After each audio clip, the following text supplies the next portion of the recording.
right, Dave, we are going deep with early quarterback, running back, wide receiver, and tight end rankings this week.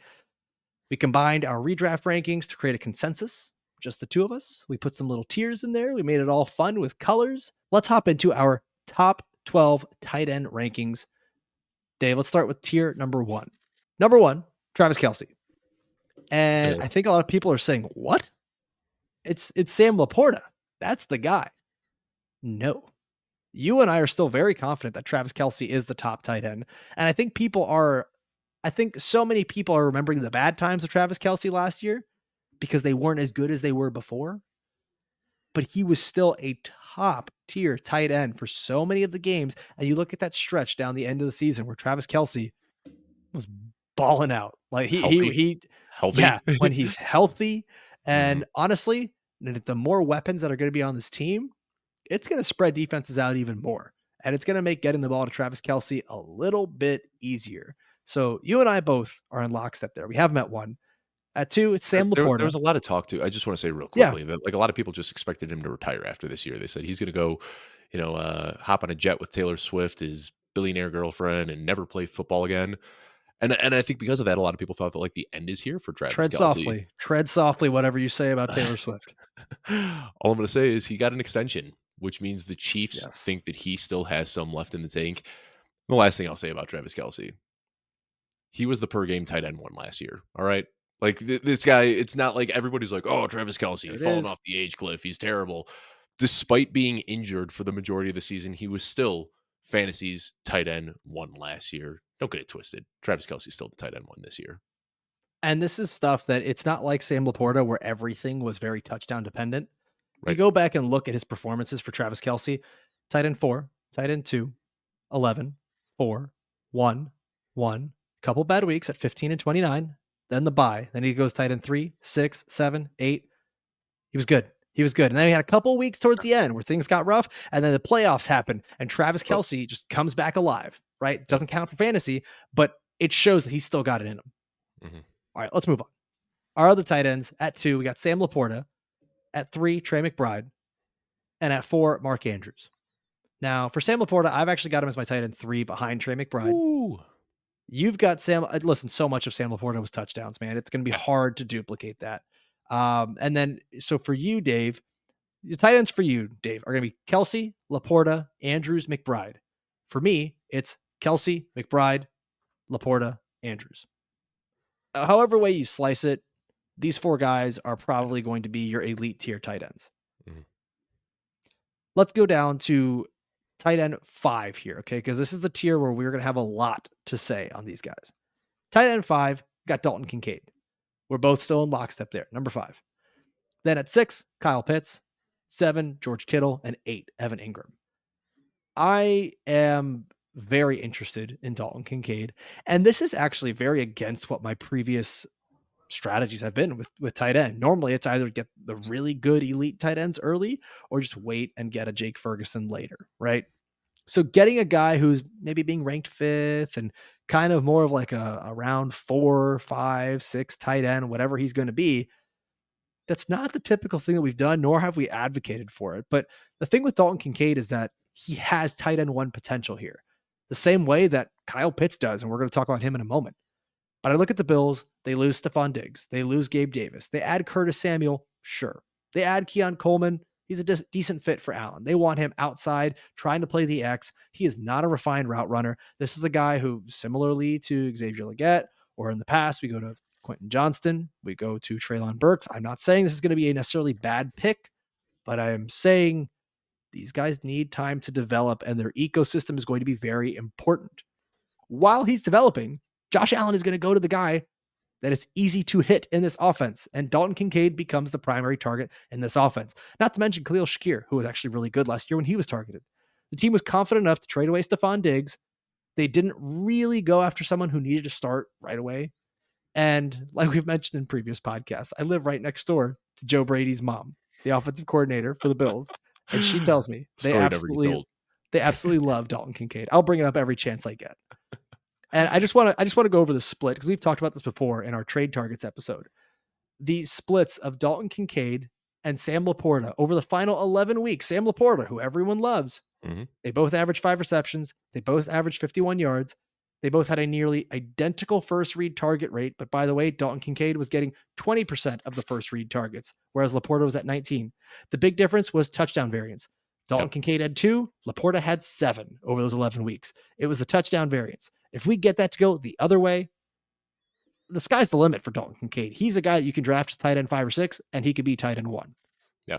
And I mean, we saw this guy, his usage changed dramatically when Joe Brady took over. So funny that Joe Brady's mom is the one talking about how much they like She's not Dalton wrong. Kincaid because it was when Ken Dorsey left, then all of a sudden Dalton Kincaid became the focal point, and now Stephon Diggs is out of the picture. And I'm going to be careful saying anything even mildly critical about Keon Coleman because I made that mistake on Twitter a few days ago, and Bills fans came at me very aggressively. But I don't Do think it, that Bills fans. Get me in the comments. I don't care. Algorithm it up.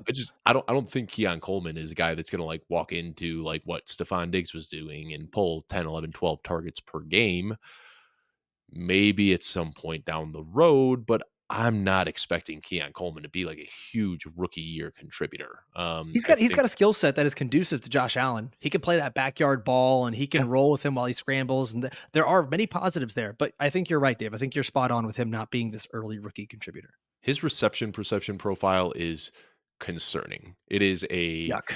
red tree, middle of August in the mountains. Like, it is full of fall foliage, and that's not what you wanna see. I am, scared off by that reception perception tree.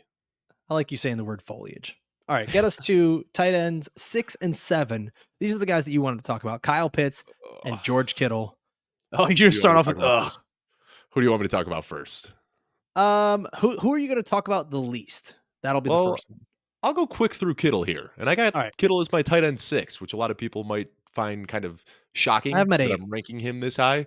I was high on Debo Samuel. I'm high on Ricky Pearsall. Christian McCaffrey is my wide receiver 1, or my running back 1. I've got Brandon Ayuk as a top 15 wide receiver. I mean, how many people can eat in this offense? I think they all can, and it might be volatile week to week, but the end of season production is going to be there, and that's what you want. After trending down for 4 consecutive years in yards per route run, George Kittle hit a league high 2.3 yards per route run last year. Like, he was a baller last year, even if the consistency wasn't there.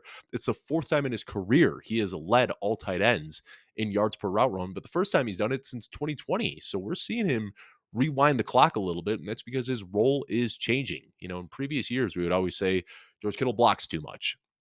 We want him running more routes.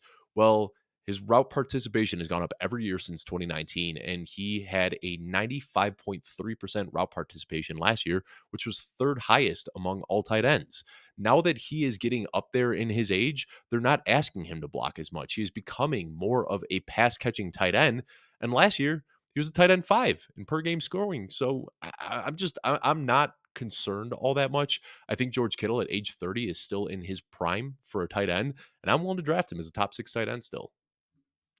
The thing for me with Kittle is all those players you mentioned, every single one of them. And I get it. There's going to be volatility. I mean, it's not like I have him crazy low. I've got him at 8. You've got him at 6. It's just if I'm going to do a ranking or if I'm going to be there to draft, I'm going to take Kyle Pitts over George Kittle. And I'm probably going to take Evan Engram over George Kittle because there's so much more volume for him in that offense.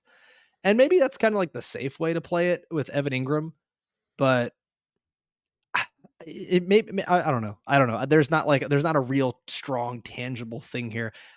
I'm All not of those against guys are pretty George. interchangeable for me, if I'm being honest. Like, Yeah, Dalton they really Kincaid are. is ahead of them, but Pitts, Kittle, Ingram, I'm trying to walk away from my drafts with one of those 3 because I think they all have very safe floors and very high ceilings. Talk to me about Kyle Pitts because I've got him at tight end 6. You've got him at tight end 7. And this is another guy who, Again, if this is listen, like tight end 6 A, B, and C with Pitts, right. Kittle, and Ingram. Like, we're really, really splitting hairs here. But Kyle Pitts last year, like, I don't know why this isn't talked about much. He was coming off of a torn MCL and PCL, and it was noticeably affecting him. Like, if you watch the first few games of the season, he was literally falling over trying to break on his routes. Like, he couldn't even stand upright. It was clearly bothering him, but he still made it through the entire season. Led all tight ends in air yards, led all tight ends in air yard share, led all tight ends in target depth. This guy is a unicorn at the tight end position. He's not playing underneath. He's not taking slants and screens and curl routes. He is getting deep downfield. and he is still just 23 years old. This is, a guy we're talking about, youngest tight end in NFL history to record a 1,000-yard season just a couple of years ago, younger than Trey McBride, younger than Dalton Kincaid. He still hasn't even come close to reaching his age apex. He's going to keep getting better and better. And then, of course, now the thing that we've hated about Kyle Pitts all of these years is the quarterbacks throwing to him. Now he has Kirk Cousins, who supported fantasy's wide receiver one and tight end one in Justin Jefferson and TJ Hockenson. So, yeah, wheels up. Kyle Pitts is going to have himself a great year this year. We're finally going to see it break out. I will put it in stone. We're going to see it this year. What I love with Kyle Pitts and the addition for Kirk Cousins there is you mentioned TJ Hockenson. I go back and look at when TJ Hockenson and Kirk Cousins have just first started playing together. And Immediate. in that span, 9, 10, 9, 6, 6, 8, 9, 16, 12 targets. The targets were getting insane. He led Remember when all Kirk tight Cousins ends. ended their season because he forced a ball to TJ Hockenson when they had like 5 yards to pick up for the first down and he just threw the ball 2 yards out? Like Kirk Cousins loves the tight end position.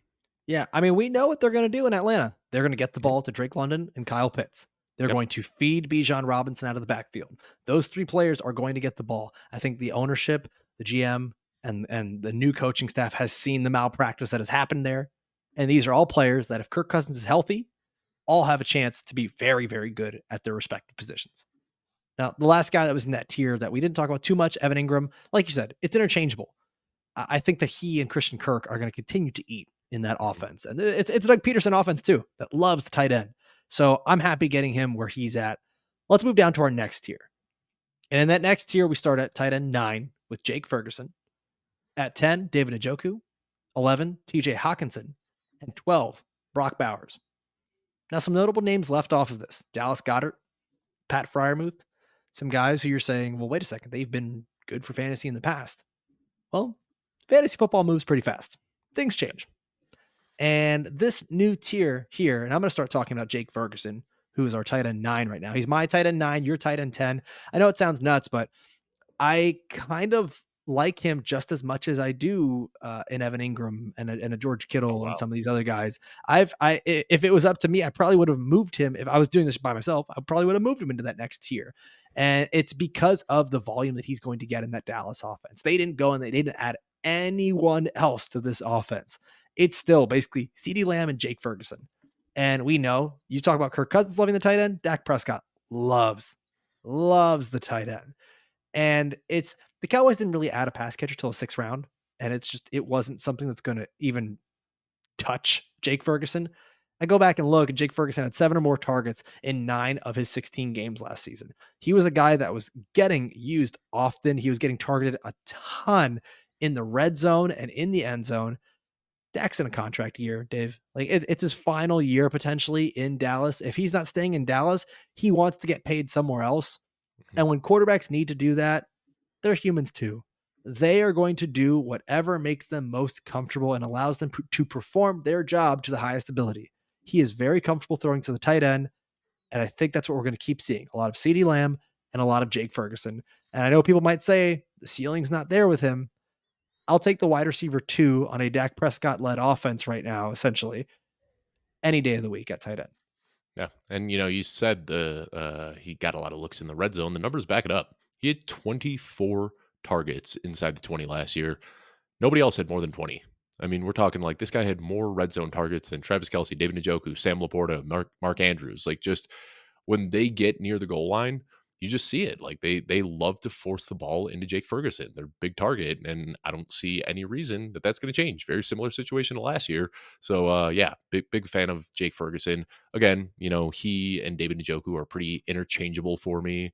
I had him at 9 and 10. You had him at 10 and 9, but yeah, very similar players for me. All right.